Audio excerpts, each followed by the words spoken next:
Bien, vamos a comenzar la clase esta tarde. Vamos a hacerlo con una oración, ¿no?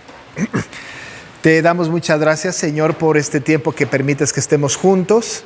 Te rogamos que el aprendizaje que estamos teniendo redunde para la gloria de tu nombre, que podamos nosotros experimentar este aprendizaje, que además de darnos alguna información que nutra nuestro acervo intelectual, pero que también pueda movernos a la adoración, a la reflexión del Dios que creemos.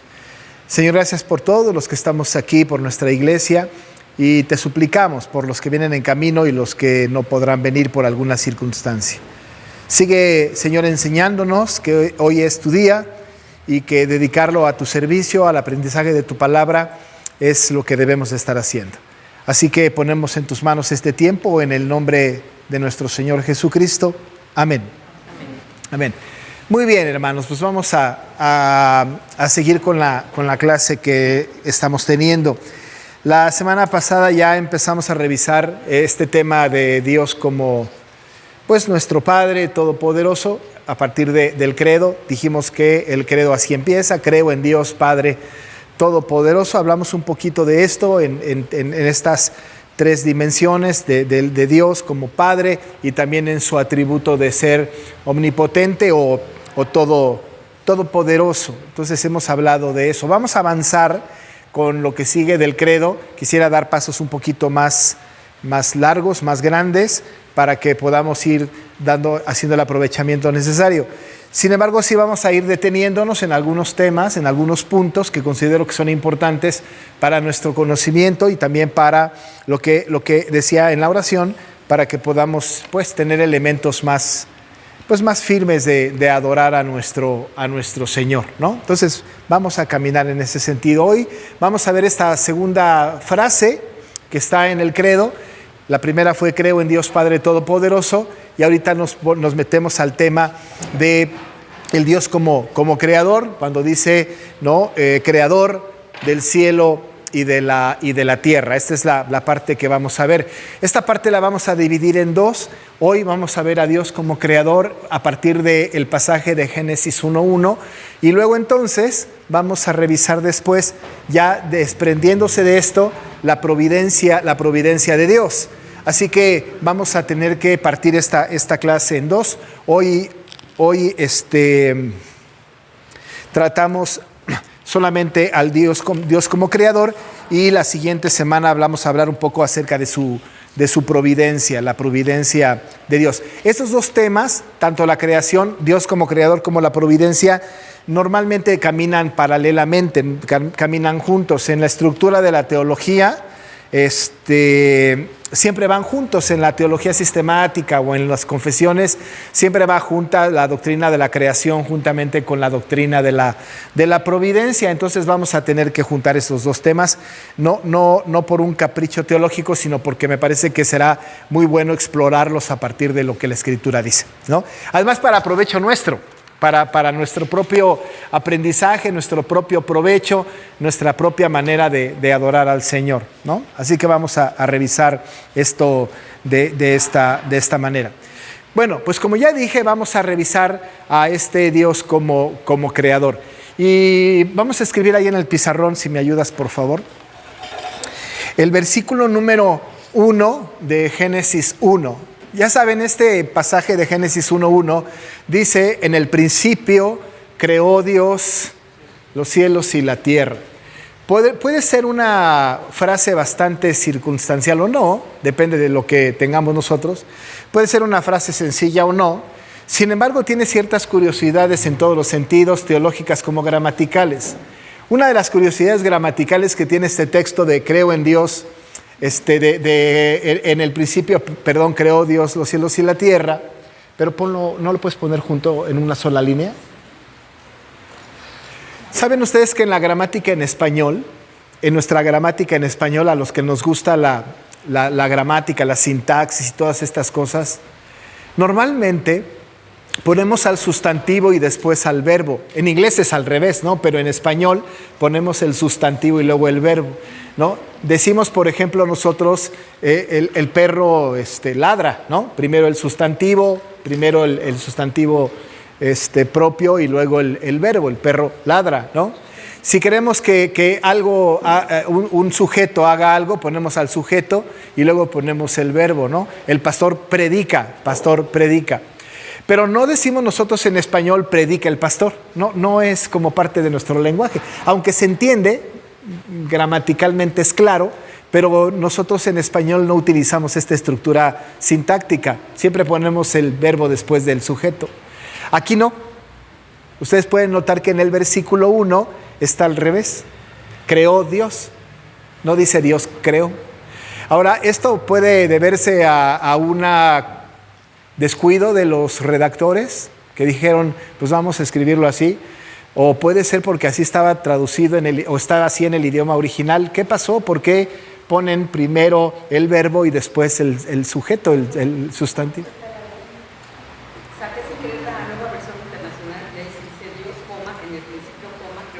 Sí, ¿la qué versión? La nueva versión internacional, pero en la Reina Valera en efecto dice en el principio de Dios. Sí, en el principio creó Dios. En la Reina Valera 60. Sí, déjenme decirles algo al respecto de esto. Muy rápido, porque no es el tema. La versión Reina Valera 60 es la que vamos a seguir de entrada, ¿no? Es la más seria. La nueva versión internacional puede ser útil en algunos momentos, pero versiones como la nueva versión internacional, la nueva traducción viviente, la lengua de lenguaje actual, ¿no? No sé si la ubican esta, ¿no? TLA, traducción del lenguaje actual. La Dios habla hoy, ¿no? Y otra versión, no la recuerdo ahora, tienen una distinción entre ser una traducción y ser una paráfrasis. Las traducciones son diferentes a las paráfrasis. Las paráfrasis son acomodar lo que ya está en español a un lenguaje más coloquial.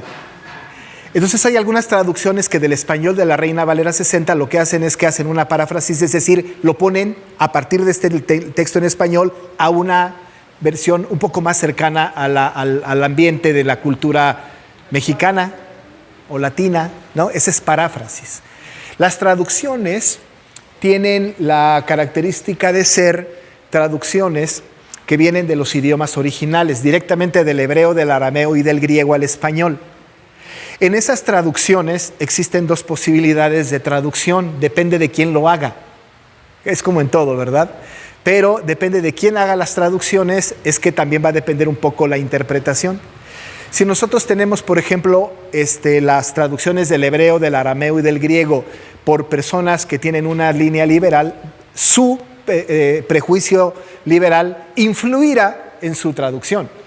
Si nosotros tenemos a un traductor que está haciendo la traducción a partir de su principio conservador, muy ortodoxo, con una interpretación gramático-histórica, su traducción va a ser acorde a su propio criterio de traducción.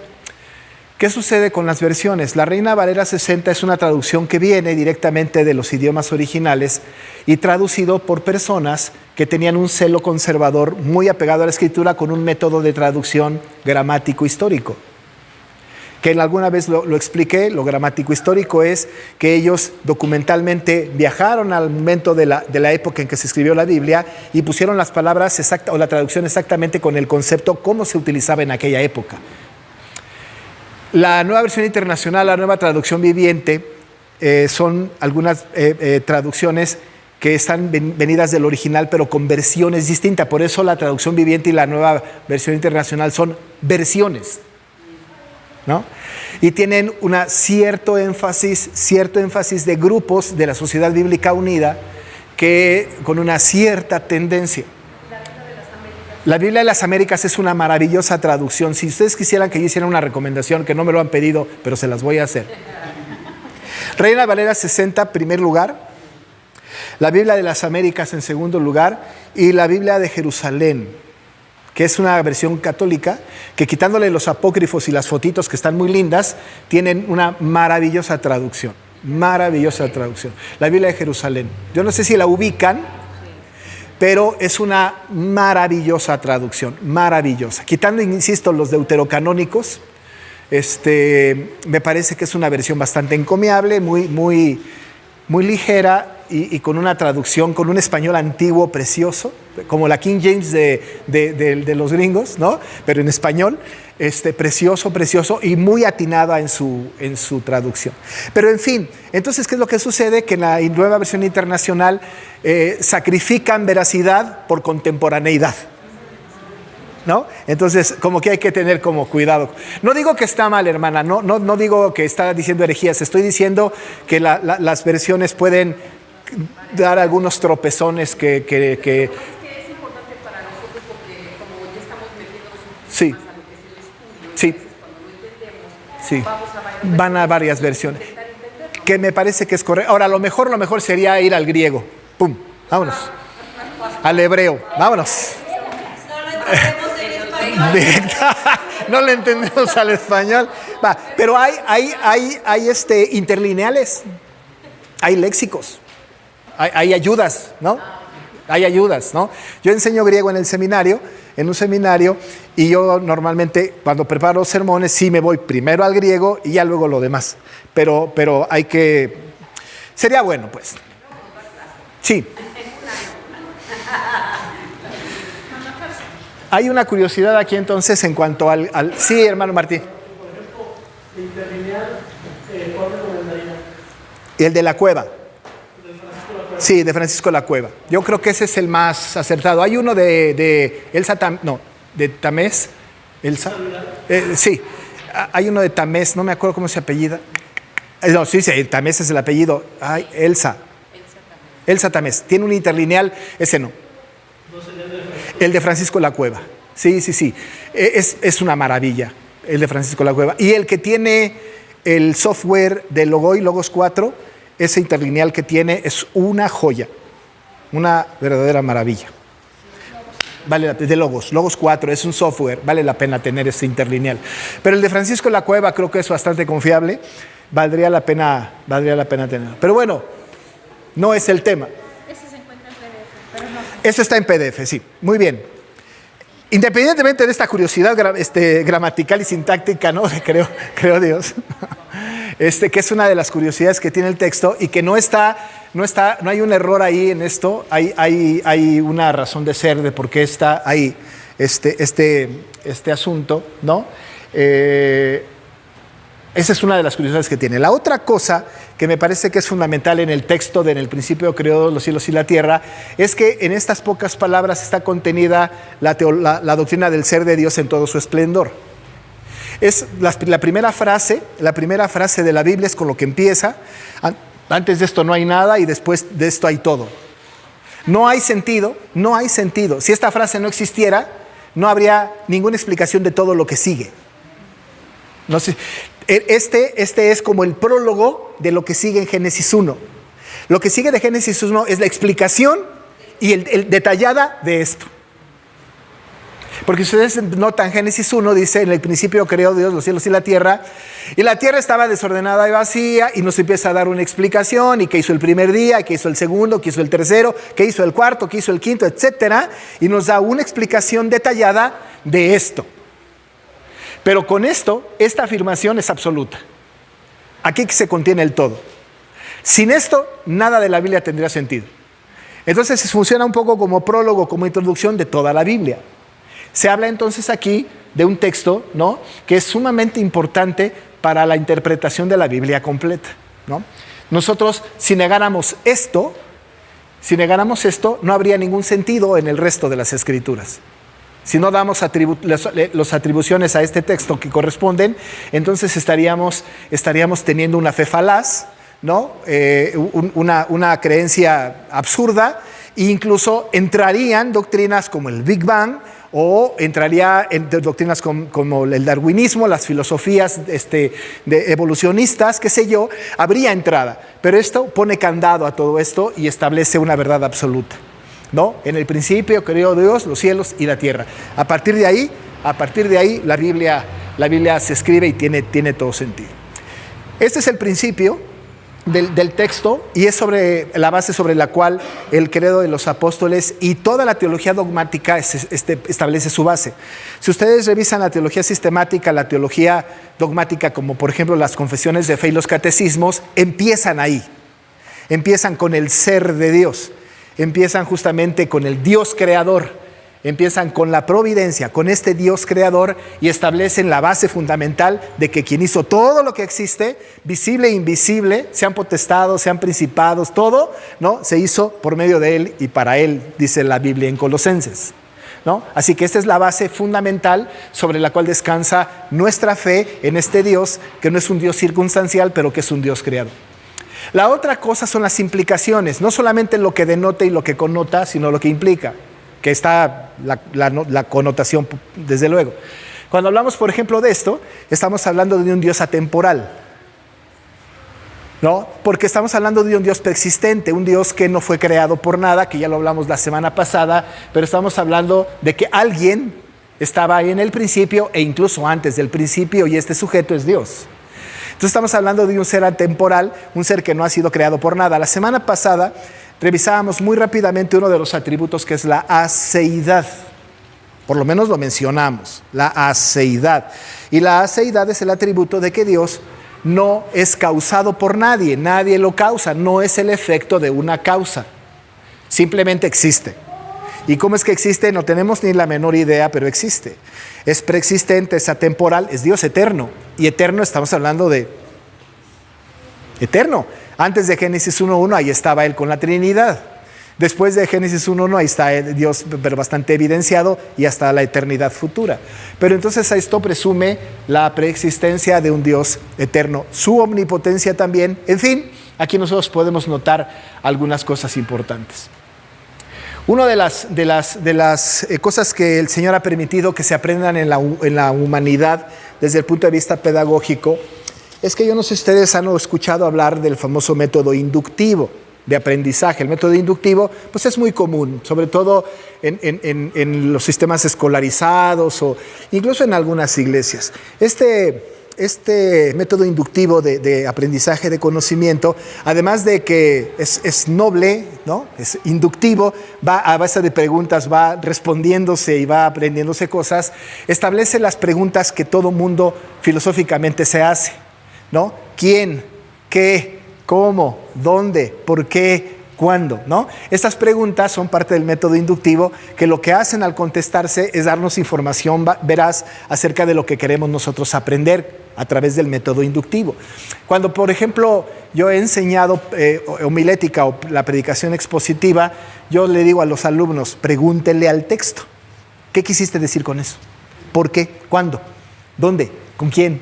Y entonces le preguntamos al texto. Es una manera inductiva de acercarnos a una realidad no subjetiva, sino bastante concreta a partir de lo que dice la Escritura. Así que el método inductivo es principal en el asunto. Aquí vamos a tratar de responder algunas preguntas como quién, como qué, como cuándo, como por qué, ¿no? y como el cómo. Utilizando el método inductivo deduciremos esta frase de que creemos en Dios Padre Todopoderoso, Creador del cielo y de la tierra, a partir de este versículo. Vamos a empezar con el famoso ¿quién? ¿Quién? Aquí respondemos si no hay problema. Incluso desde el punto de vista sintáctico, nosotros tenemos aquí justamente el único sujeto posible, ¿no? El único sujeto posible ahí, ¿quién es? No se necesita un estudio de lingüística profunda para saberlo, ¿no? El único sujeto posible aquí es Dios, ¿no? Este sujeto es el que mueve absolutamente todas las cosas. Nosotros tenemos a este Dios maravilloso. Él es el que crea, Él es el motor, Él es el sustentador, Él es el preservador, Él es. No tenemos ni la menor duda. Ahora, poniendo como antecedente lo que aprendimos la semana pasada, creo en Dios Padre Todopoderoso, ya establecimos esta verdad absoluta de Dios. Y dijimos, Dios es. Pero aquí nosotros lo vemos actuando, ahora lo vemos haciendo algo. no solamente estamos mencionando a Dios, sino que le estamos dando ciertas atribuciones, no desde el punto de vista de su deidad, tanto como de su operatividad. Es decir, algo está haciendo, ¿no? Ahorita vamos hacia lo que está haciendo. Pero lo que vamos a tener que hacer ahorita es definir justamente a este Dios maravilloso. ¿Hay testimonio bíblico de este Dios creador? Sí que lo hay. Sí que lo hay. ¿Quién creó? ¿Quién hizo la creación? No tenemos la menor duda, Dios. Cuando nosotros hacemos la afirmación de que quien creó todo lo que existe, visible e invisible, subjetivo u objetivo, es Dios, cuando establecemos esa verdad absoluta de que Él es el que creó, automáticamente descartamos todas las otras posibilidades. Absolutamente todas, ¿no? Todas. No podemos nosotros creer en una gran explosión antes de que el mundo fuese, que diera como resultado la tierra y la vida del ser humano, de los hombres, ¿no? Descartamos cualquier teoría, cualquier filosofía. Ahora, por otro lado, cualquier teoría o cualquier filosofía humana no parten de Dios, sino que parten de la misma creación.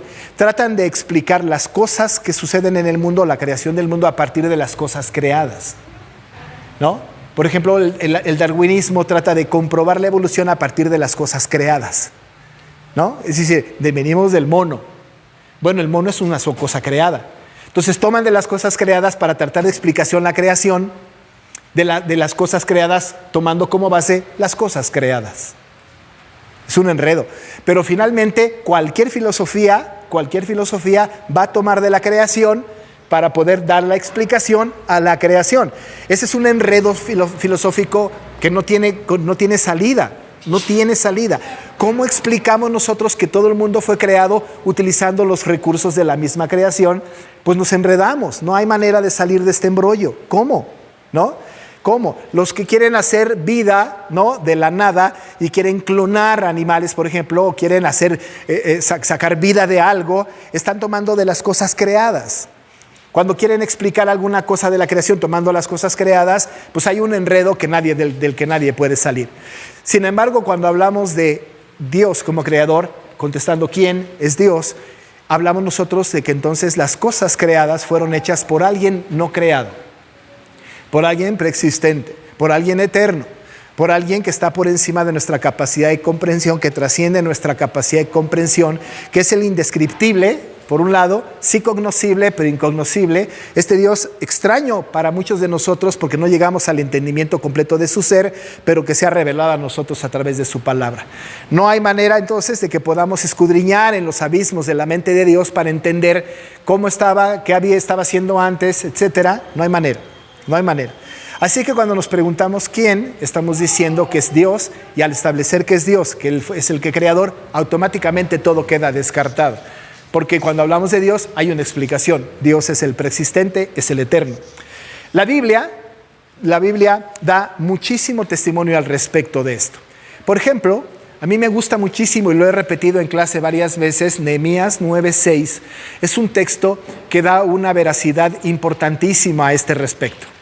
Nehemías 9:6 dice: Tú solo eres Jehová, y tú hiciste los cielos y los cielos de los cielos con todo su ejército, la tierra y todo lo que está en ella, los cielos y todo lo que está en ellos, y tú vivificas todas estas cosas y los ejércitos de los cielos te adoran. ¿No? Nehemías 9:6 dice esto. Y dice: tú solo eres Jehová. Nada más. ¿No? El Todopoderoso, el Rey soberano, el absoluto de los tiempos.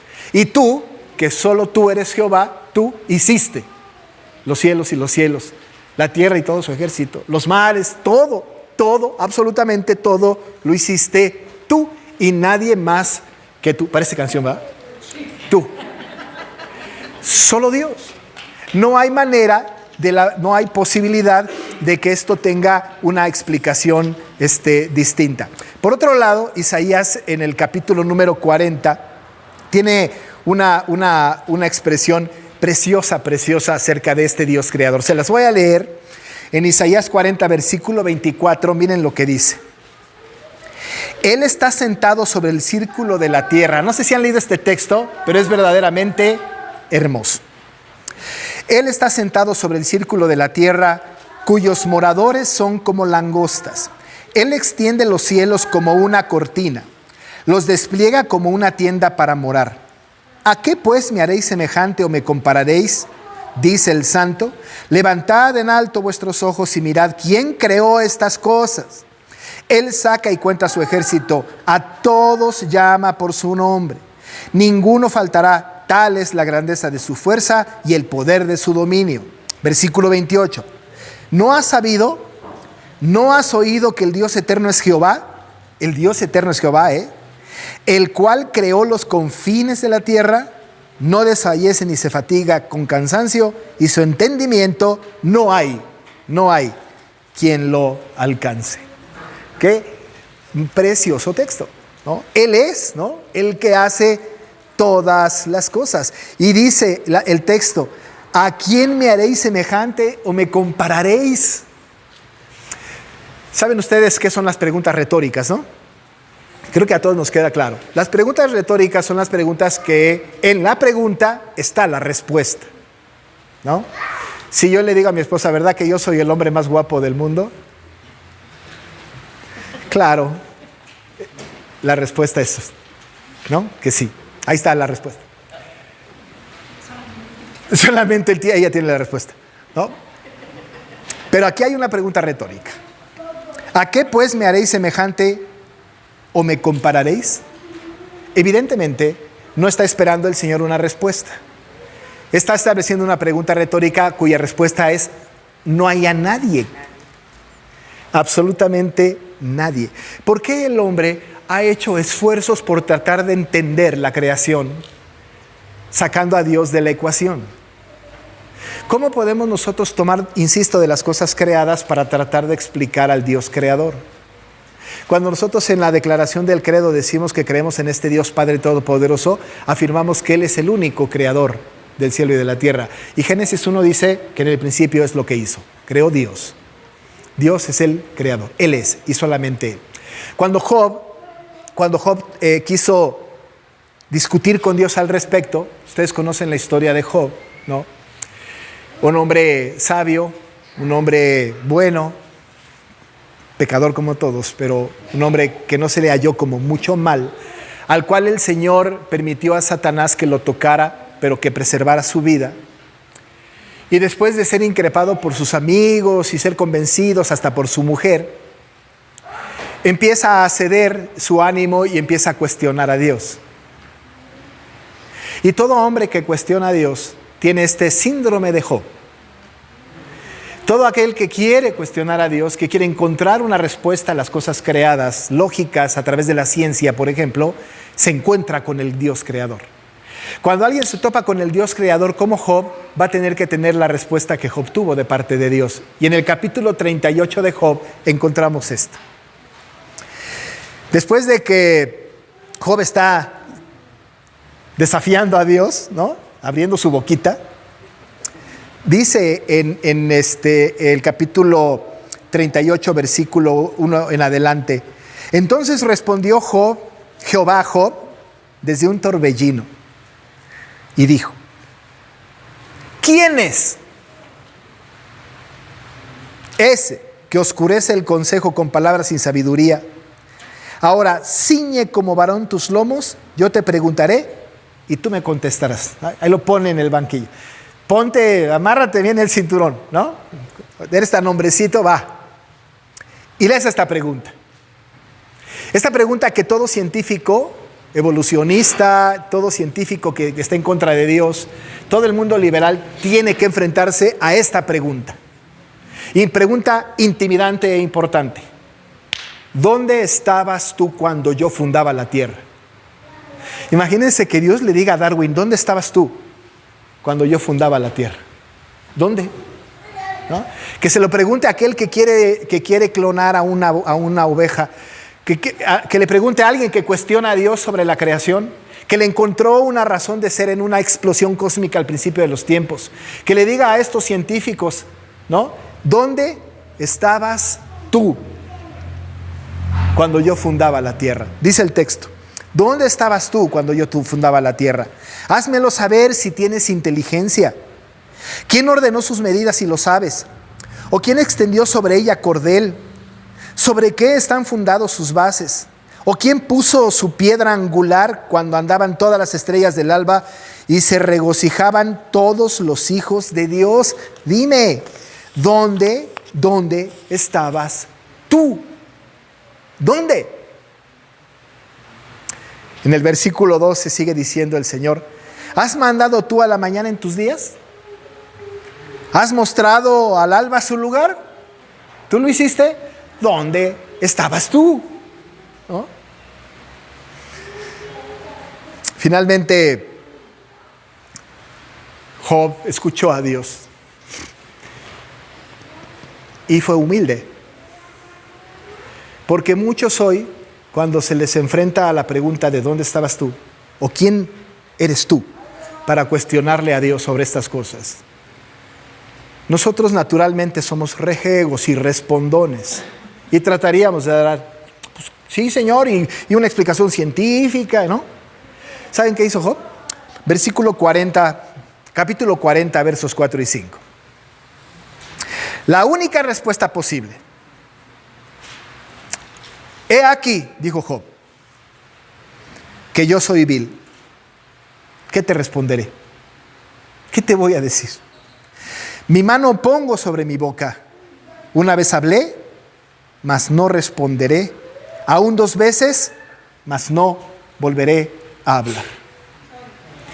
Esa debería de ser la reacción de cualquier antagónico sobre el Dios creador. ¿Dónde estabas tú?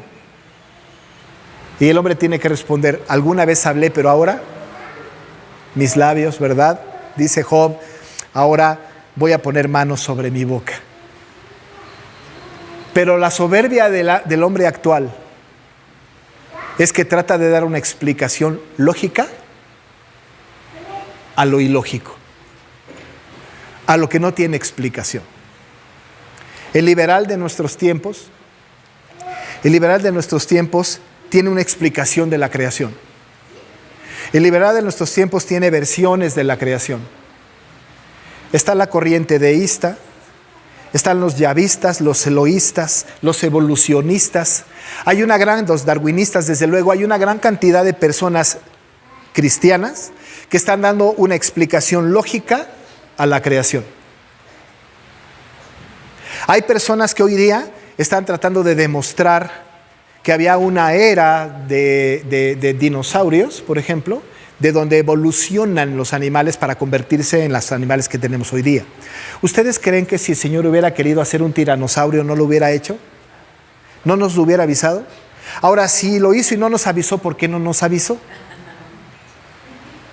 Ahora, si Él consideraba que esto era importante, ¿por qué no nos lo dijo? ¿Para qué gastar tanto recursos para explicar lo inexplicable? ¿Por qué queremos tomar, pues, de la creación para explicar? Y la pregunta que el Señor hace es: ¿dónde estabas tú cuando yo fundaba la tierra? Yo hice los confines de la tierra. Establecí las lumbreras sobre la tierra. Yo hice todo lo que hay en el universo completamente. ¿Y tú dónde estabas?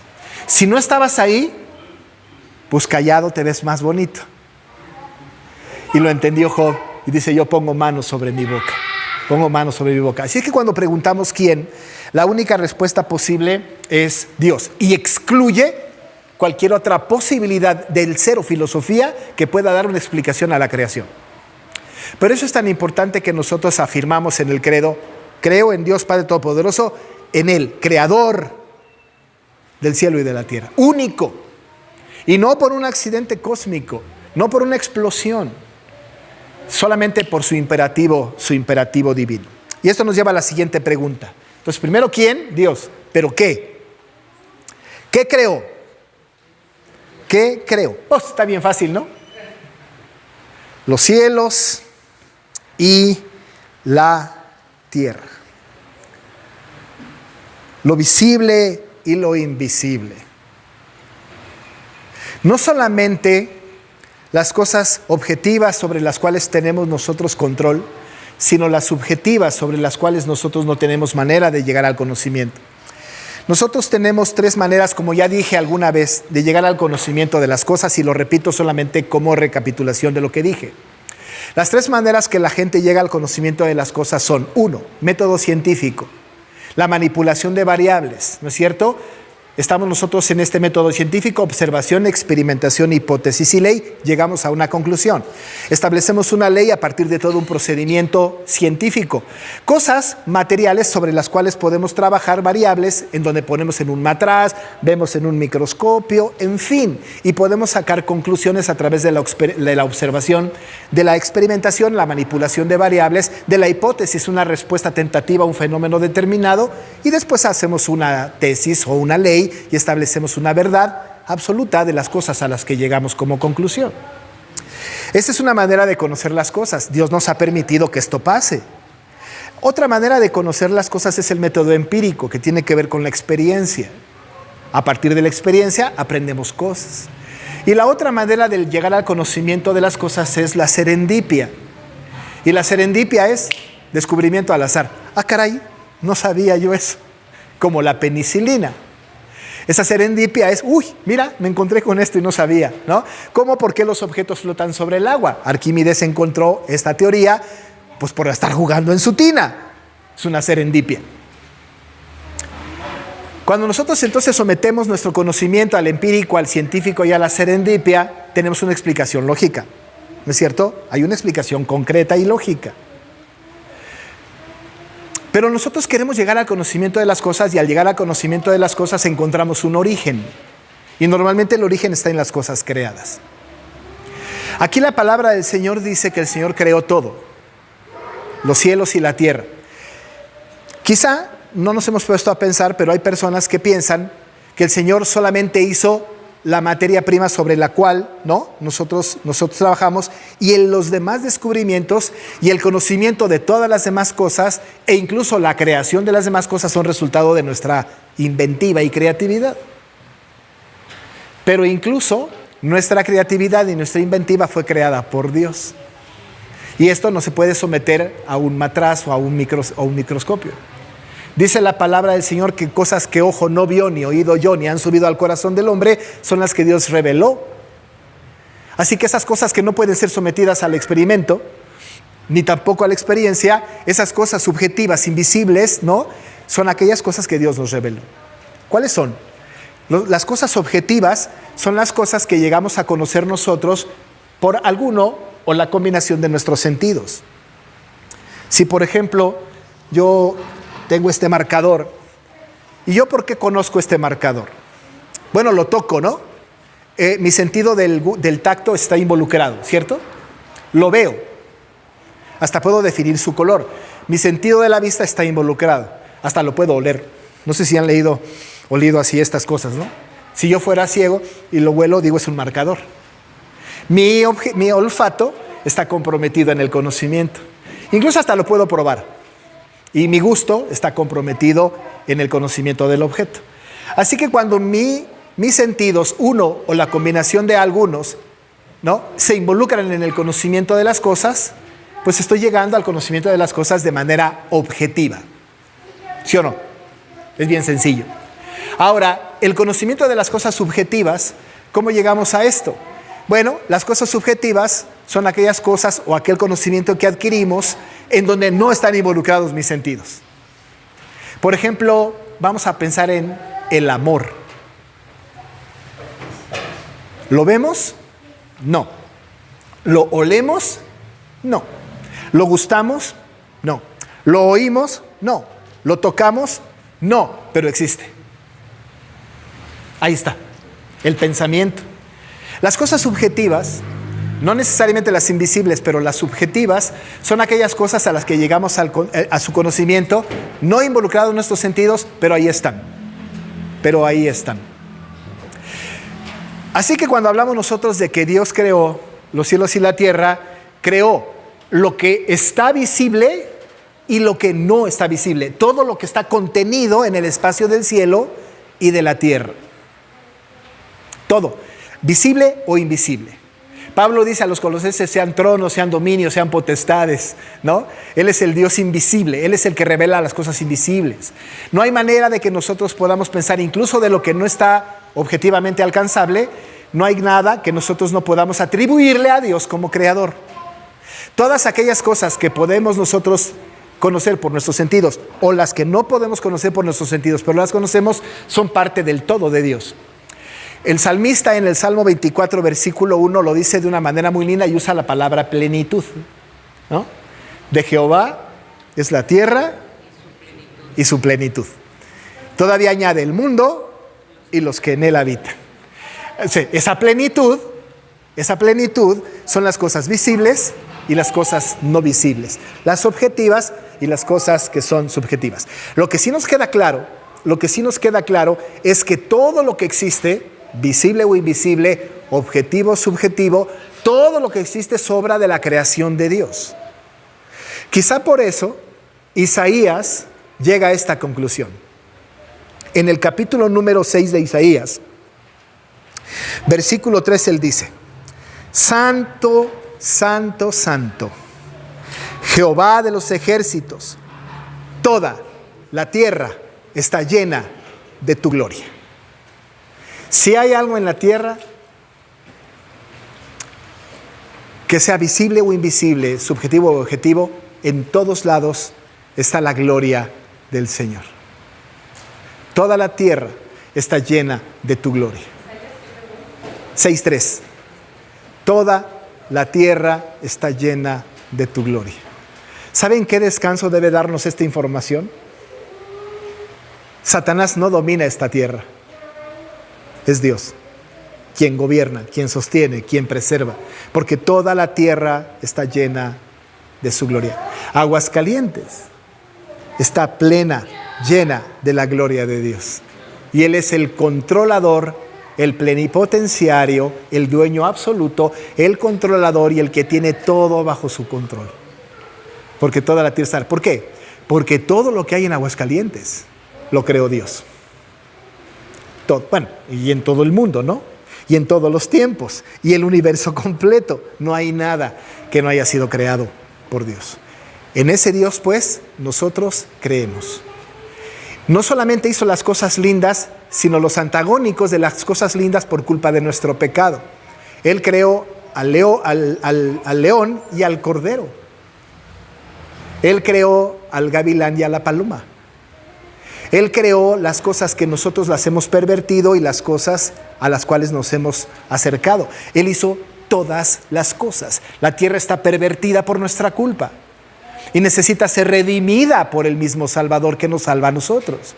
Pero toda la tierra está llena de su gloria. Y cuando dice Génesis 1 que Dios creó los cielos y la tierra, estamos hablando de la plenitud de la tierra. Todas las cosas. ¿Sí, hermano Martín? En el versículo párrafo, porque en él, por él y para él fueron todas las cosas hechas.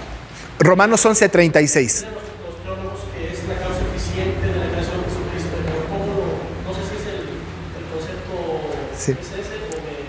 Sí, también, sí. Ahorita voy a hablar de este pasaje, ahorita que llega la otra pregunta, juntamente con otro, ¿no? Que está también en Génesis, porque de él, por él y para él. Esta expresión de para él es bastante conclusiva. Si me permites, ahorita llego a este texto, porque lo voy a utilizar en un momento. Muy bien, entonces tenemos quién y tenemos qué. Ahora, ¿cuándo? Lo contesta el texto, ¿eh? ¿Quién? Dios. ¿Quién creó? Dios. ¿Qué creó? Los cielos y la tierra. ¿Cuándo lo hizo?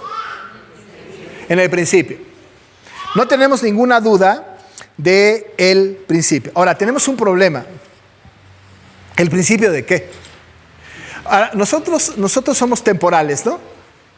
Bastante temporales. Tenemos un principio y un fin.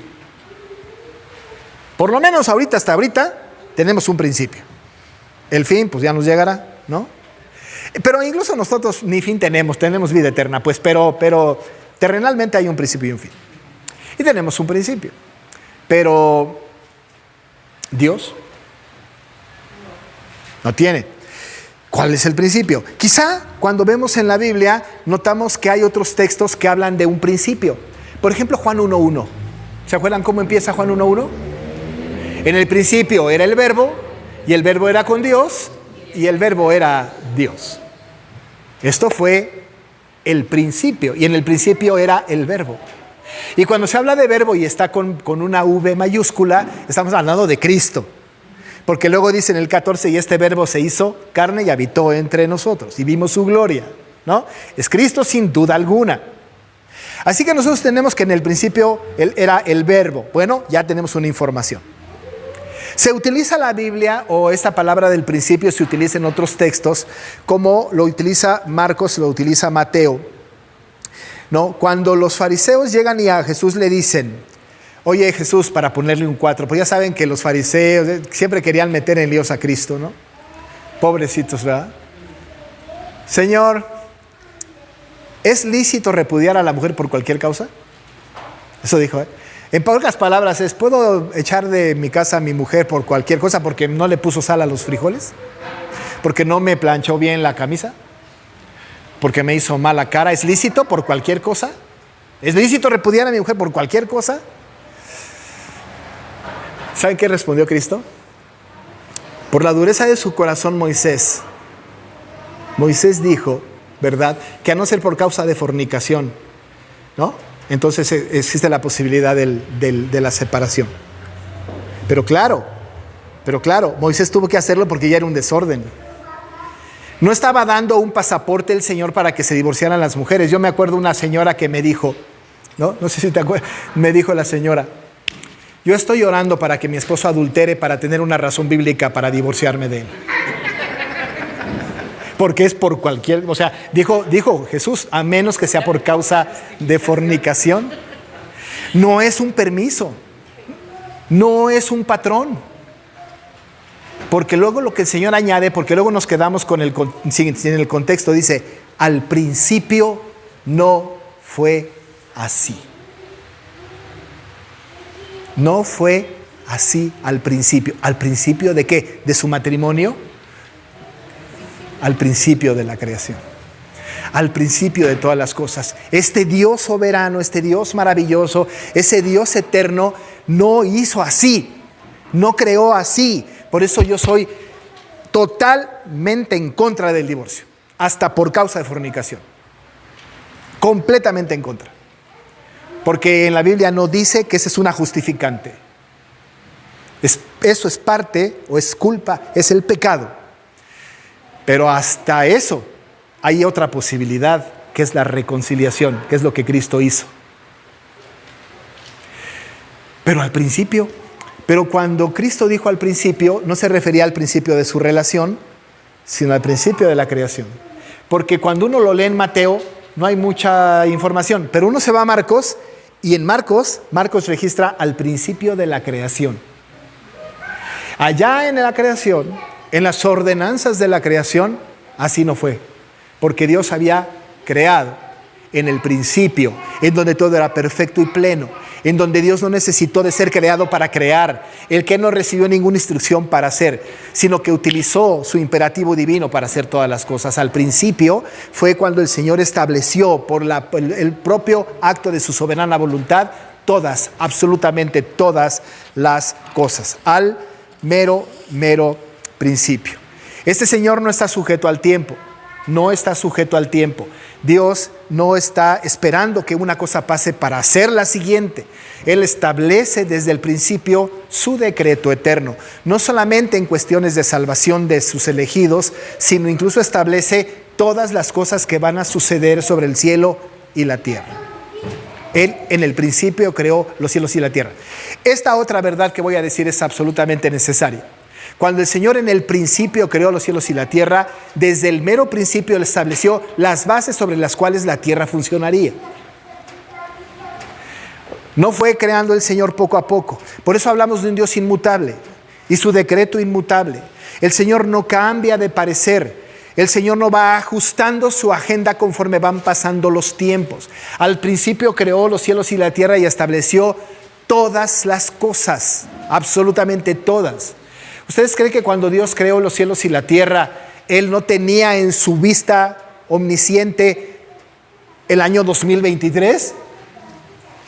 Pero por supuesto que sí. ¿Hay algún momento de la historia que esté fuera del control de Dios? Por supuesto que no. ¿Él sabe lo que va a pasar mañana? ¿Sabe lo que va a pasar dentro de 5 años? ¿Sabe cuándo viene Cristo? ¿Sabe cuándo va a acabar el mundo? Por supuesto que sí. Él sí, nosotros no. Él conoce todas las cosas, el devenir del mundo, las cosas buenas y las cosas malas. Pero ¿saben ustedes por qué Él conoce el futuro? Porque ya lo creó. Ahí está. Él lo creó. Él creó el tiempo y los tiempos. Para el Señor, un día son como 1000 años y 1000 años como un día. Él es el mismo ayer, hoy y por los siglos. En Él están sujetas todas las cosas, las pasadas y las presentes y las por venir. Él no está sujeto pues entonces a la rigurosidad de la historia. El Señor no va inventando qué hacer en el siguiente paso porque le sorprendió. Ahorita hay elecciones en el Estado de México, hoy, ¿no? Y en Coahuila, y el Señor no está esperando, ay, ¿quién quedará? Para ver qué voy a hacer con Coahuila y con el Estado de México. ¿Se imaginan a un Dios así? El Señor conoce lo que va a pasar mañana y pasado mañana y dentro de 5 años y dentro de 1000 años. ¿Mandé? ¿Por qué y para qué pone a quien pone? Él sabe. Ahora, Él conoce eso porque ya lo creó. Ya está creado. Lo único es que en nuestra temporalidad lo vamos descubriendo. Pero ya está creado. Él sabe lo que va a pasar. Por eso yo establezco la base sobre el tema de la providencia y la preservación del Señor, ¿no? Y esta famosa frase de que Dios permite.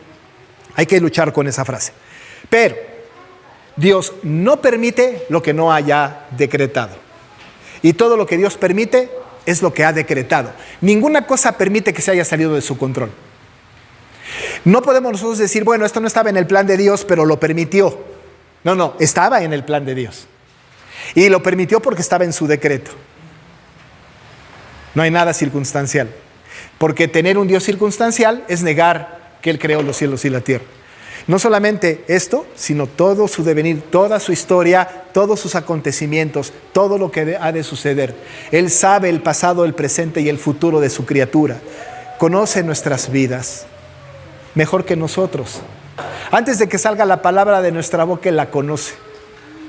Detrás y delante nos rodeaste, dice la Biblia, y sobre mí pusiste tu mano, dice. Nos tiene acorralados. Prisi. Bueno, aquí nos comenta, ¿no? Que Dios ya sabe todo lo que va a pasar, ya lo creó, lo estipuló así. Y las cosas malas que a veces nosotros cometemos, o los pecados en los que tenemos, Él también ya lo permitió. Y, ¿por qué? O sea, ¿por qué en algún momento hizo Sí. que nosotros... Sí. ¿Sí me explico? Sí te explicas muy bien. Sí.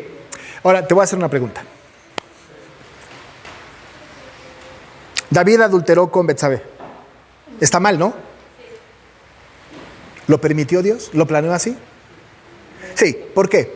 Porque detrás de esto estaba el nacimiento de Salomón. Porque después David, con Betsabé, va a tener a Salomón. Y de ahí viene Cristo a la postre. A veces las cosas que suceden no tienen explicación y nos decimos nosotros, ¿por qué incluso estas cosas malas que nos suceden, Dios las tiene bajo control? La respuesta es sí. Así las decretó, así las decretó. ¿Para qué? Para su propia gloria y para el bien de sus elegidos, para un propósito divino. El otro ejemplo que ya he comentado aquí es el de Elimelech y Noemí.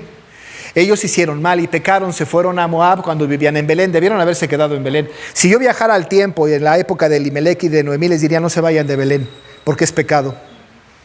Y se hubieran ido, Y si yo los hubiera acompañado, les hubiera dicho a Malón y a Kelión, sus hijos, ni se les ocurra casarse con moabitas, pecadorcísimos. Eso está pero prohibidísimo por Dios. Y vamos, si se casan con las moabitas, con Orfa y Ruth, cuidadito, se nos mueren. Malón y Kelión, enfermizo y debilucho es la traducción en español, imagínense nada más. Se mueren.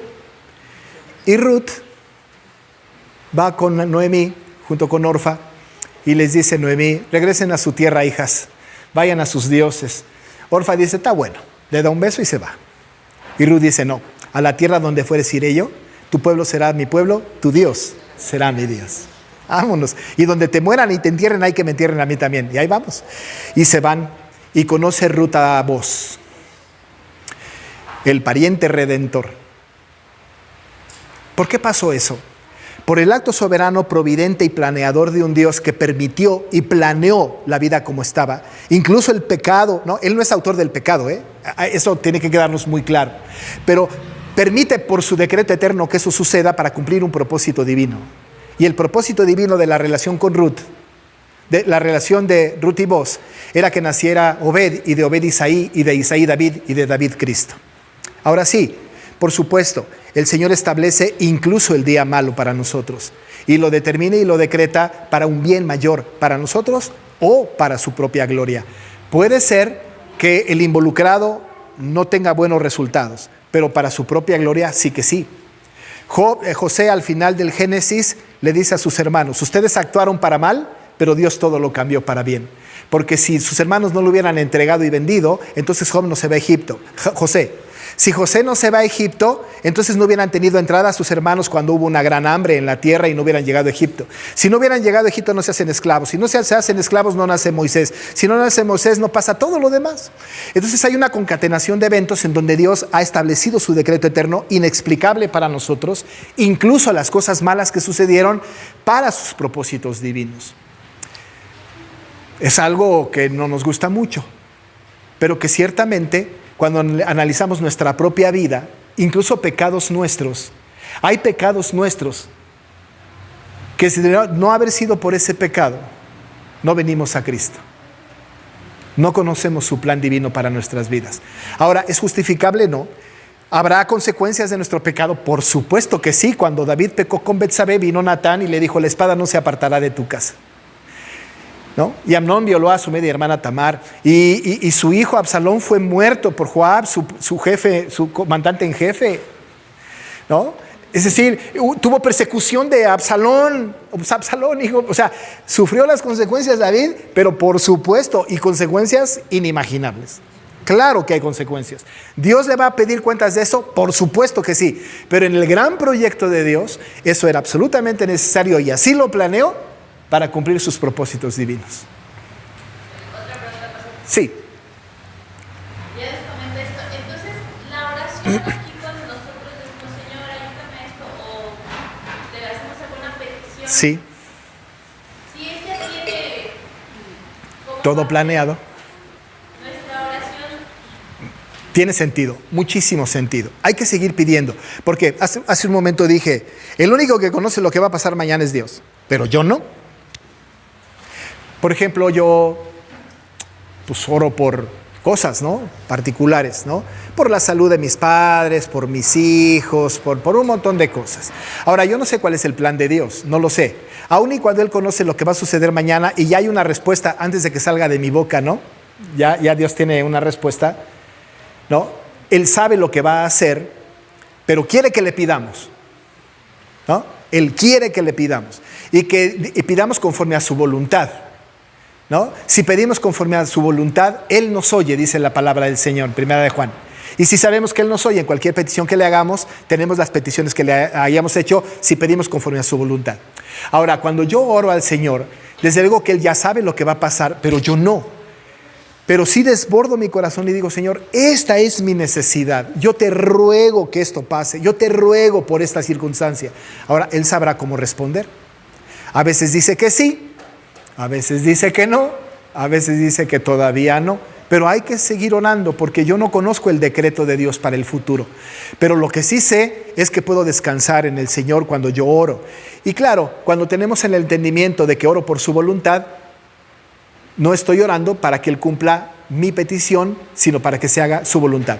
En las oraciones de petición a veces cometemos el error de aconsejarle, de instruirlo o de decirle cómo se hacen las cosas. Mira, Señor, tengo esta necesidad, pero mira, se puede arreglar de esta manera, ¿no? Y le enumera. Ahora, no podemos instruirlo, no le podemos aconsejar. Sería bueno, Señor, que hicieras. Cuidado, Dios dice: ahí no te metas. Ahora, pon tu petición delante de mí, pon tu petición, pero pide por mi voluntad. Incluso el Señor Jesucristo en el Getsemaní hizo eso, ¿no es cierto? Señor, yo te voy a pedir algo. Ahora, ¿ustedes creen que el Señor Jesús, en su característica humana, no quería que pasara de Él esa copa? Tan quería que está registrado en la Biblia, ¿no? O sea, sí quería. Cristo dijo: que pase de mí. O sea, Señor, ciertamente esto lo hicimos en el pacto de redención, me acuerdo vagamente porque hace mucho tiempo, pero puede pasar de mí esta copa. Y no estaba hablando del cáliz, estaba hablando de la experiencia de su muerte vicaria. Puede pasar de mí esta copa, pero no se haga mi voluntad, sino la tuya. Y en el Padre Nuestro Jesús nos enseñó a pedir por su voluntad. Entonces sí, hay que seguir orando porque no conocemos lo que viene adelante, no tenemos idea. Hay algunas personas que piensan, pues sí, ya tiene todo arreglado Dios, ¿para qué le pedimos? Pues sí, pero no sabemos qué tiene arreglado. No tengo idea. No tengo la menor idea. Ahora, mi hija y mi nuera están embarazadas. Y yo anhelo que dentro de 4 meses nazcan mis nietos. ¿4? Que nazcan mis nietos dentro de 4 meses. Y nosotros, mi esposa y yo, oramos por ellos, hasta por nombre, porque ya nos dijeron cómo se van a llamar. ¿Tengo la certeza de que van a nacer? Ni idea, Yo creo que sí, por cómo me van diciendo. ¿Qué tal que no?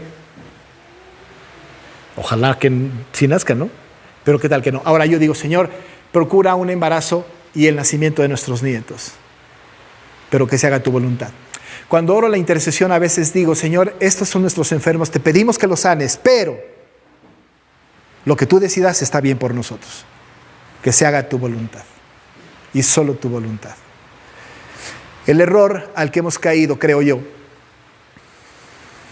es que nos hemos ensoberbecido tanto que ahora somos capaces de declarar, de atar y desatar, de arrebatar, de robar, de reclamar y hasta de negociar las peticiones. Yo le puedo decir a alguien, declaro en el nombre de Jesús que tú estás sano. Se oye rete padre, ¿no? Lo declaro. ¿Quién soy yo para decir semejante tontería? ¿Y por qué? Porque no tenemos este concepto del Dios que hace su voluntad. Que Él tiene el decreto eterno establecido y que tengo que someter mi voluntad. Señor, yo no sé cuál es tu plan. No sé qué es lo que tú quieres para esto. Mi necesidad, mi anhelo es que sanes a esta persona. Ese es mi anhelo más profundo. Pero que se haga tu voluntad. Lo que tú quieras. Y si sana, qué bueno, glorificaré tu nombre.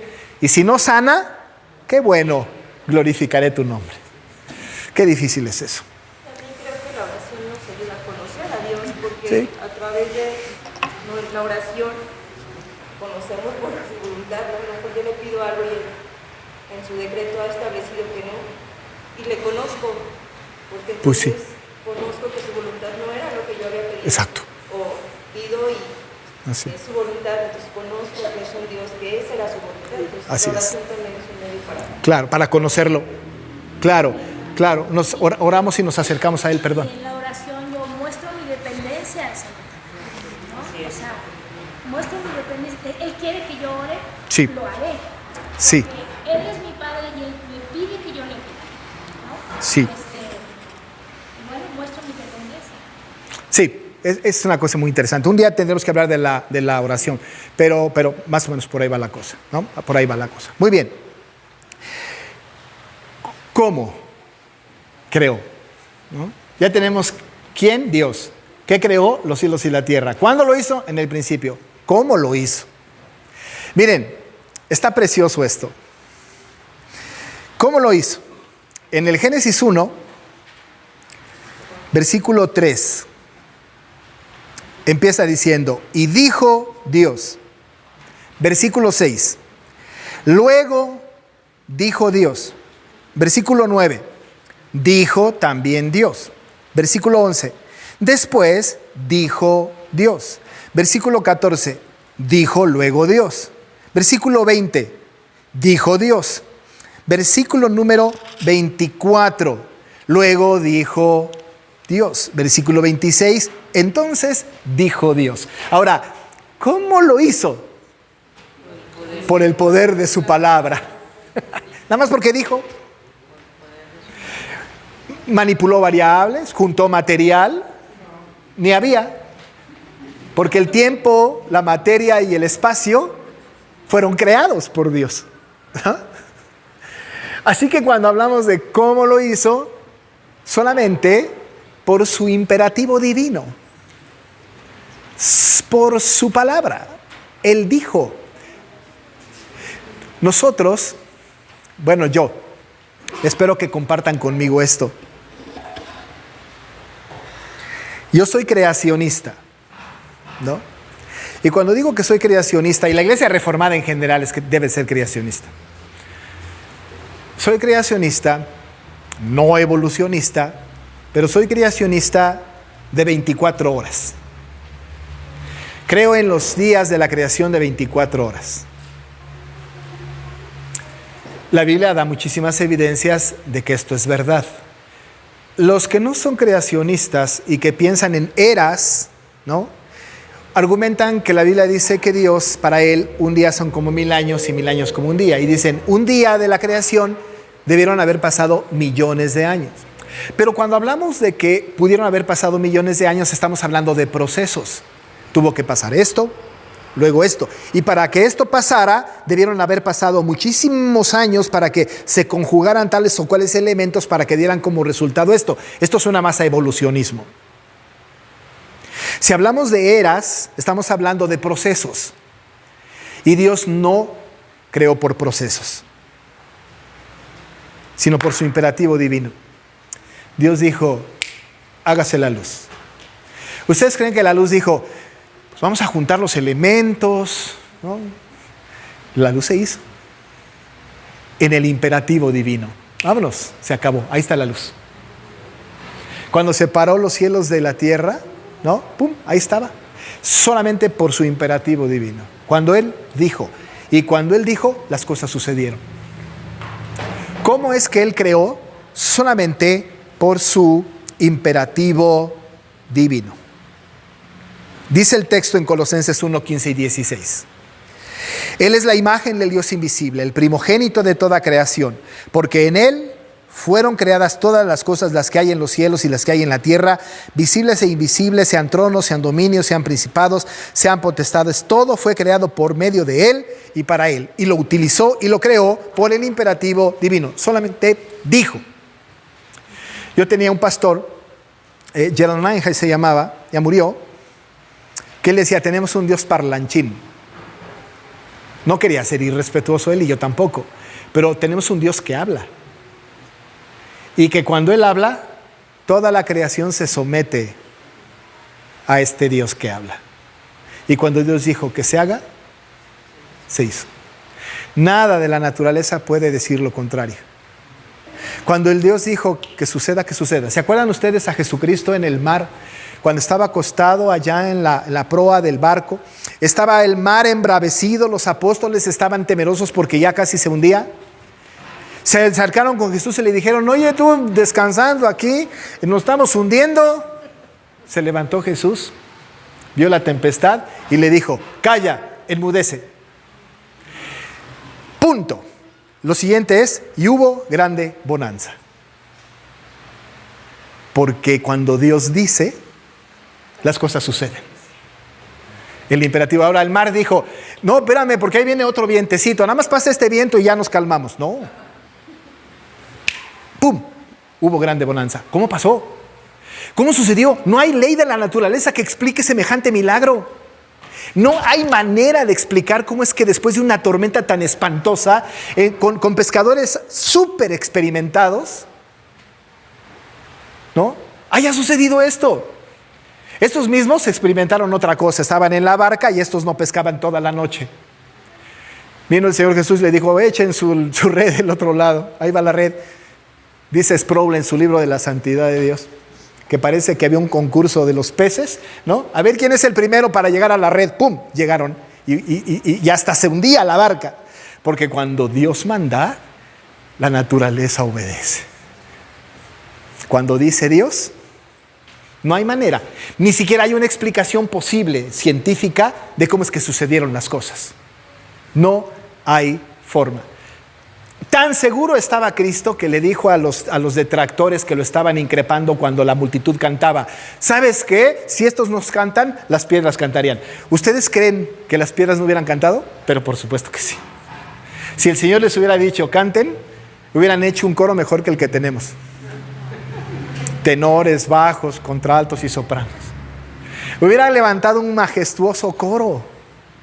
Ya estoy exagerando, pero hubiera hecho que las piedras cantaran por el imperativo divino, porque cuando Dios habla, su creación obedece. Somos los únicos de la creación rejegos. Pero aún así, cuando Dios dice, aunque nosotros no queramos, suceden las cosas, ¿no es cierto? Tenemos un Dios que habla y que dice. A esto le llamamos el imperativo divino. ¿Cómo creó todas las cosas? Por su imperativo divino, porque Él dijo, por su palabra, el poder de su palabra. Su palabra es vital, es importante, es determinante para la vida de los creyentes. Por esta palabra maravillosa de Dios que dijo, las cosas se hicieron. Cuando a los ciegos les dijo, ve, vieron. Cuando al cojo le dijo, camina, caminaron. Cuando a la hija de Jairo la levantó, se levantó. Talita cumi, a ti te digo, levántate. La niña no dijo, ahorita no. Cuando llegó a la tumba con Lázaro, le dijo en su imperativo divino, sal fuera. ¿Y qué pasó? Salió fuera. Pues no tuvo de otra, ¿no? Estaba completamente muerto, ilógico, claro, pero el Señor está por encima de su creación. Y su imperativo divino hace que las cosas sucedan. Con ese mismo imperativo divino el Señor creó todas las cosas. Lo hizo por el poder de su palabra. Solamente, y la Biblia en Génesis 1 está constantemente diciendo, Dios dijo. Y lo insiste y lo insiste. Y dijo Dios, y Dios dijo, y dijo Dios, y Dios dijo. Hasta que se terminó todas las cosas al final. Después de que el Señor vio todo lo que había creado, dijo, y esto es bueno en gran manera. Porque satisfizo el anhelo creativo de este Dios. Una vez que terminó la creación y que mandó el reposo del séptimo día, las cosas iban a caminar exactamente como Dios las había establecido. Tal cual. Ya no sigue creando Dios. Se acabó. Ahora, y por eso es la clase que sigue, con su providencia maravillosa, preserva su creación. Y la preserva de tal manera, y nosotros estamos tan involucrados, que hasta nosotros somos preservados por el Señor. En su mano providente, maravillosa y soberana. La última pregunta y nos vamos. ¿Para qué? ¿Para qué? En este pasaje que acabamos de leer y también en Romanos 11:36, ¿no? Dice, porque de Él y por Él y para Él son todas las cosas, a Él sea la gloria por los siglos. Amén. El pasaje que leímos hace un momento, ¿no? De Colosenses 1, termina diciendo, sean principados, sean potestades, todo fue creado por medio de Él y para Él. En Romanos 11 dice la palabra, porque de Él, nos queda claro que las cosas son de Él, pero luego por Él. ¿Qué significa por Él? Dos posibilidades. Está padre lo de la semántica de las palabras, ¿no? Por es una preposición, ¿no? ¿O me equivoco? No me equivoco. Es una preposición. Por puede ser Él es el autor o Él es la causa. ¿Sí o no? Piénsenlo un poco. O es el que lo hace o es la causa. Por ejemplo, si yo digo, yo estoy trabajando por mis hijos. Bueno, es la causa, ¿no? Por mis hijos es la causa. Por ellos lo hago, ¿no? Yo llego a casa temprano por mi esposa. Esa es la causa, ¿no? Es decir, que el por puede ser causa. Es que lo estoy haciendo porque te amo, le decimos a los hijos cuando los regañamos. Son la causa. El por se convierte en causa. Pero también se convierte este por, ¿no?, en el ejecutador, ¿no?, en el que hace las cosas. Esta casa fue hecha por mí. O sea, yo la hice, yo la construí, yo puse ladrillo tras ladrillo. Fue hecha por mí, ¿no? Si yo cometo un delito, fue por mi causa, por mi culpa. Yo lo hice. Fui el ejecutor. Ahora, bajo este principio semántico de la preposición, que en el griego tiene muchísimo más sentido, porque de él, por él, es tanto causa, ¿no? Tanto causa, o sea, por amor al mundo que creó, pero también estaba estableciendo a Jesús como el ejecutor. Él es el que hizo todo. Él es el creador, lo cual nos habla de que Jesús tiene una preexistencia. Existe desde el principio, porque por él fueron hechas las cosas. Pero ahí no se queda el texto. Dice, para él. Para él. Para su propia gloria. Porque cuando Dios estuvo en el pináculo del mundo, del universo, dijo, esto es bueno en gran manera. Y el salmista le dice, ¡ja! Mucho te has engrandecido. Así como te crees mucho Dios, ¿no? Pues sí. Porque él vio la creación y dijo, wow, me volé la barda. Bueno, esa es una manera bastante absurda de mi parte de decir esto. Pero Dios vio la creación completa y se engrandeció de su creación. Mucho te has engrandecido. Todo el mundo le clamaba a su Señor diciendo, wow, Señor, qué maravilloso, ¿no? Porque los cielos contaban su gloria y el firmamento estaba anunciando por todos lados la obra de sus manos. Un día le gritaba al otro día las maravillas del Señor. Una noche a otra noche les decía cuán sabio es el Señor. Porque Él fue el que lo hizo para su gloria. Y esto nos lleva al principio del catecismo, ¿no es cierto? ¿Cuál es el fin principal y más noble del hombre? El fin principal y más noble del hombre es glorificar a Dios y gozar de Él para siempre. La gloria del Señor es el propósito de todas las cosas. Todo está para su gloria. De Él, por Él y para Él. Para Él, para su propia gloria, para su autosatisfacción. Por eso el Señor creó los cielos y la tierra. Y cuando repetimos el credo y decimos que creemos en Dios Padre Todopoderoso, Creador del cielo y de la tierra, estamos diciendo que este Dios hizo los cielos y la tierra, toda su plenitud desde el principio, y no fue instruido por nadie, como dice Romanos 11, nadie fue su consejero. Por el poder de su palabra, su imperativo divino, y todo para su gloria. Esa es la verdad absoluta sobre la cual descansa nuestra declaración del credo. Hoy lo repetimos en la mañana, y espero que cuando lo repetimos hayamos pensado, sí, estamos creyendo en un Dios creador, que rompe con toda teoría evolucionista y rompe con toda intención de tomar la creación como explicación de la propia creación. Es inexplicable, porque la fuente está en este Dios incognoscible. Pues vamos a terminar, porque ya me pasé. 1:30 casi. Pero bueno, ustedes disculpen. Me pueden invitar a cenar y ya se arregla todo. No. Vamos a orar, ¿no? ¿No tienen algún comentario más? ¿Alguna? Sí, hermana Lili. Bueno, no sé si quedó contestada lo que el hermano preguntaba, ya no supe el hermano. De lo de Romanos 11:36, sí, ya. Obviamente hay gente que que quiere entender a Dios, ¿verdad? A lo mejor no son creyentes, pero quieren entender a Dios y su creación. Entonces dicen, bueno, tú me estás hablando de un Dios que se ha revelado a los seres humanos de esta tierra, sí. Pero me estás diciendo que Dios es un creador del universo, sí. ¿Verdad? Que nosotros creemos en un Dios creador del universo.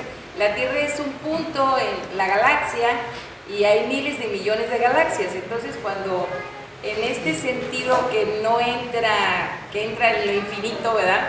Que no logra uno comprender tanta grandeza y tanto poder. Mucha gente dice, bueno, estas personas dicen, ¿cómo es posible que nada más haya vida en la Tierra y no en otras galaxias o en otros mundos? ¿O cuál es el propósito, en este caso, de tu Dios creador, ¿no? ¿Qué se le puede decir? Bueno, dos cosas. Uno, donde la Biblia calla, hay que callar. La Biblia no habla de vida en otros lugares. Hablar y especular sobre vida en otros lugares es otra vez tomar materia prima de la propia creación para tratar de explicar lo inexplicable. Si el Señor hubiese considerado que nosotros tendríamos que saber que hay vida en otro lugar, nos lo hubiera dicho, o por lo menos sugerido. No hay ningún lugar, ¿no? O hubiera dicho, el universo está lleno de su gloria. Pero no, dijo, la tierra está llena de su gloria. ¿Por qué excluyó al universo? ¿Por qué no consideró las estrellas lejanas o todas las otras galaxias? Si su plenitud es absoluta sobre la creación completa, ¿por qué nada más la tierra? ¿Quién sabe? Ahora, donde la Biblia calla, hay que callar. Pero, ¿no? Si Dios hubiese considerado esto, entonces ¿habría salvadores distintos para cada galaxia? Entonces no hay Trinidad, sino una multiplicidad de dioses, salvadores de cada galaxia. ¿O Jesús es el salvador de todas las galaxias? No me queda duda de que la salvación implica la creación completa. Pero si hubiera habido para otras galaxias, me parece que hubiese, o vida en otros lugares, a mí me parece que este conocimiento nos hubiera revelado el Señor. Y la Biblia en Deuteronomio dice que las cosas, ¿no?, reveladas son para nosotros y para nuestros hijos, pero aquellas que no nos son reveladas, ni siquiera tendríamos por qué estar pensando en ellas. No hay respuesta, no tenemos la menor idea. El racionalista de nuestros tiempos quiere explicaciones lógicas. Explícame por qué. ¿Dónde estuvo Jesús de los 12 a los 30? No sé, ni idea. Esta respuesta tan sencilla y tan directa estorba al racionalista y al liberal, al intelectualoide. No, ni tienen idea, yo tengo explicación. Y sacan un montón de documentos. Y claro, es un estorbo para la fe. Porque el racionalista y el liberal, si no tiene lógica, si no hay una razón lógica, entonces no es cierto. Y hay quienes dicen, por ejemplo, que el Mar Rojo, cuando Moisés pasó el Mar Rojo, en ese tiempo el Mar Rojo tenía 10 centímetros solamente de profundidad y por eso el pueblo pasó. No, pues está bueno. Pues qué milagro, porque el Señor en 10 centímetros ahogó a todo el ejército de Faraón. O que la estrella de Belén es el cometa Halley que pasa, pues le tratan de dar una explicación a los milagros del Señor, el racionalista de nuestra época. Entonces, no tengo una respuesta, hermana Lili, no sé. Pero quizá la respuesta más honesta y más teológicamente correcta es esa, como la salvación. ¿Por qué te escogió Dios? No tengo la menor idea. No debió haberme escogido. No lo sé. No lo sé. Cuando hay una explicación, entonces el hombre se ensoberbece sobre la explicación y sobre la verdad y dice, ya hay una razón. Y le quitamos la gloria al Señor. No sé. Pero... Y ahí surge, hay otra incógnita a lo mejor para algunos. Cuando el Señor dice, el Señor Jesucristo dijo, en la casa de mi Padre muchas moradas hay. Voy pues a preparar lugar. Si no hubiera sido así, ya lo hubieras dicho. Voy pues a preparar lugar. A preparar lugar para vosotros. ¿Cómo se entiende eso? Tal cual. Que el Señor en Juan 14 dice, en la casa de mi Padre muchas moradas hay. Si así no hubiese sido, se los hubiera dicho, ¿no? Voy pues a preparar lugar para vosotros. Pero hay que tener en cuenta otra vez el contexto. Felipe, el eterno Felipe, y Tomás, el incrédulo, estaban involucrados en el evento. Y le dijeron al Señor, ¿cómo sabemos a dónde vas? O cómo sabemos, ahorita me acuerdo exactamente lo que dijo, porque si no sabemos a dónde vas, ¿cómo sabremos el camino? ¿No? Porque el Señor había dicho, en la casa de mi Padre muchas moradas hay. ¿No? Está hablando del cielo, ¿no es cierto? De la eternidad. Lo que estaba haciendo Jesús estaba hablando del destino, ¿no? Ahí, en la presencia de mi Padre. Ahora, hay que recordar que desde el punto de vista hermenéutico, el Señor utilizaba parábolas o metáforas, o usaba analogías o alegorías para explicar una verdad profunda. De hecho, Él hablaba y decía que las parábolas no las iban a entender las personas que no eran salvas. Y utilizaba metáforas importantes. Incluso Él dijo, yo soy la puerta, yo soy la vid verdadera, yo soy, etcétera, en este contexto de los yo soy. ¿No es cierto? Ahora, cuando sucedió esto y le preguntaron, no sabemos a dónde vas, cómo vamos a saber el camino, ¿no? Porque Él dijo, en la morada de mi Padre muchas moradas hay, estaba hablando de la presencia de Dios, no tanto de un lugar físico. Él estaba hablando del destino, pero el destino los conocía la mayoría de la gente, el cielo, la morada de su Padre. Pero ¿cómo se llega allá? Y entonces Jesús tuvo que decir, hay una manera. Yo soy el camino. Yo soy la verdad, yo soy la vida. Nadie puede llegar al Padre, las moradas de mi Padre, si no es por mí. Y no estaba hablando de un extramundo o de un otro universo, sino que les estaba diciendo a ellos que iban a llegar allá solamente a través de Él. Y llegar allá no era otra cosa más que llegar a la presencia eterna del Dios vivo. Mucha gente conoce el destino, pero pocos conocen el camino. ¿No es cierto que la gente hoy día hasta piensan que los perritos que se mueren se van al cielo? Cualquiera que se muere dicen, ya está con el Señor, aunque no sean creyentes. Conocen el destino, pero no conocen el camino. Y le tuvo que decir, ¿no sabes el camino? Te voy a dar un tip. Yo soy el camino.